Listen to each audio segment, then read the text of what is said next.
எல்லாருக்கும் காலை வணக்கம். சாப்பாடு செஞ்சாச்சு, கட்ட போகிறேன். சாப்பாடு காட்டுறேன் பாருங்கள். சாதம், சுட சுட சாதம் ஆவி வருது பாருங்கள்.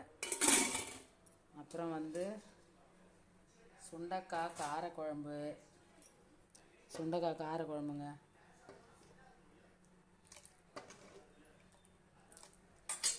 சுண்டைக்காய் காரக்குழம்பு. அப்புறம் சொரக்காய் கூட்டு, சொரக்காய் பருப்பு போட்டு கூட்டு பண்ணியிருக்கேங்க. சூப்பராக இருக்குது சொரக்காய் கூட்டு. அவருக்கு தயிர், சாப்பிட்றதுக்கு தோசை ஊற்றியாச்சு. அவ்வளோதாங்க எங்கள் வீட்டில் சமையல். வாங்க சாப்பிட்லாம், வாங்க சாப்பிட்லாம். எங்கள் வீட்டில் இன்றைக்கி சீக்கிரம் செஞ்சுட்டேன், இருந்தாலும் லேட் ஆகி போச்சு. அவர் கட்டுறதுக்கு மணி ஆகிடுது, கிளம்புறாருங்க. பாய். உங்கள் வீட்டில் என்ன சமையல் கமெண்ட் பண்ணுங்கள். பாய்ங்க. மணி ஆயிடுச்சு.